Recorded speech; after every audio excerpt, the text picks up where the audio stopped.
Assalamualaikum warahmatullahi wabarakatuh. Halo sahabat semuanya, YouTube mulai memberlakukan kebijakan baru terkait jenis-jenis konten yang bisa dihentikan atau tidak dimonetisasi. Jangan sampai channel kamu kena dampaknya. Yuk kita bahas 5 jenis konten yang harus kamu hindari mulai sekarang.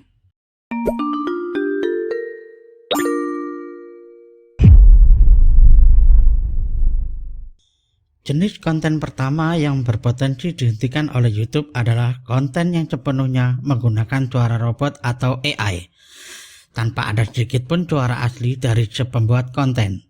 Meskipun terdengar canggih dan praktis, penggunaan full AI voice tanpa intervensi suara manusia dianggap kurang memiliki nilai personal dan originalitas. YouTube menilai bahwa kehadiran suara manusia, baik narasi, komentar, atau ekspresi adalah bagian penting dari konten kreatif.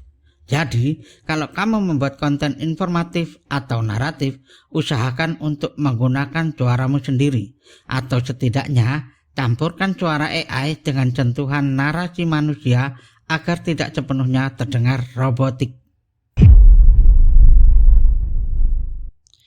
Konten jenis kedua yang masuk radar YouTube adalah konten tayangan slide foto dan kompilasi video.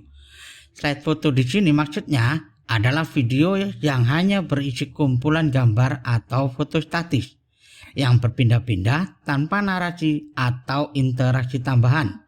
Biasanya hanya disiapkan musik latar atau puisi dan dianggap kurang memberikan nilai tambah.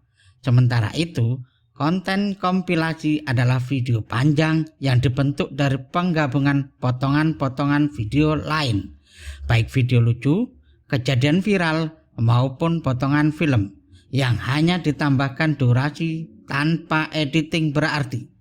YouTube menginginkan konten dengan kreativitas, bukan sekedar tempelan dari berbagai sumber.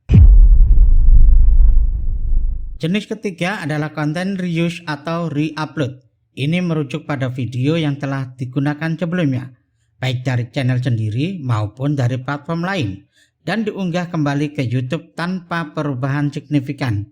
Bahkan, video yang kamu ambil dari galeri sendiri bisa kena pelanggaran reuse jika sebelumnya sudah pernah kamu upload di channel yang sama atau channel lain.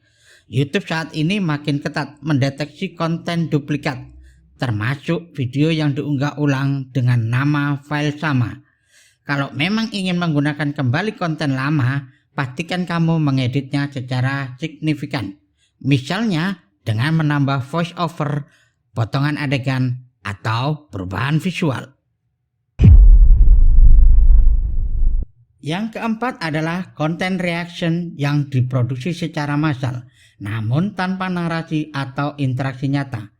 Reaction sejatinya adalah bentuk reaksi dari seorang terhadap suatu video, baik itu komentar, tanggapan, atau opini pribadi. Namun, banyak kreator membuat reaction hanya dengan duduk diam, tidak berbicara, dan hanya menampilkan ekspresi wajah yang minim, atau bahkan tidak bereaksi sama sekali. Bahkan, banyak reaction dibuat secara cepat dan berulang untuk berbagai video secara sekaligus, tanpa kualitas. YouTube kini menyoroti hal ini sebagai konten minim nilai. Solusinya, tambahkan narasi, opini, atau diskusi dalam video reactionmu agar terlihat hidup dan relevan. Dan yang terakhir adalah konten copy-paste atau konten dengan editing yang sangat minim. Ini adalah jenis konten yang langsung diambil dari sumber lain atau bahkan dari channel kamu sendiri, lalu diunggah ulang tanpa perubahan apapun. Misalnya, kamu ambil cuplikan film atau video lama, lalu langsung upload tanpa tambahan narasi, tanpa efek, tanpa potongan. Itulah yang disebut copy-paste. YouTube sangat menekankan pentingnya pengolahan konten. Kalau memang ingin menggunakan footage film atau video lama, pastikan kamu memberikan kontribusi kreatif seperti editing visual, penambahan cerita, perubahan sudut pandang, atau gaya presentasi yang berbeda. Jadi sahabat kreator, Kelima jenis konten ini bisa berisiko dihentikan atau tidak dimonetisasi jika tidak memenuhi standar originalitas dan kualitas dari YouTube. Kuncinya adalah 1. Kreativitas dan kontribusi personal. Konten boleh diambil dari berbagai sumber, asalkan diolah dengan tangan dan ide kita sendiri. Yuk, tetap semangat berkarya dan pastikan setiap video yang kamu unggah adalah hasil kreativitasmu.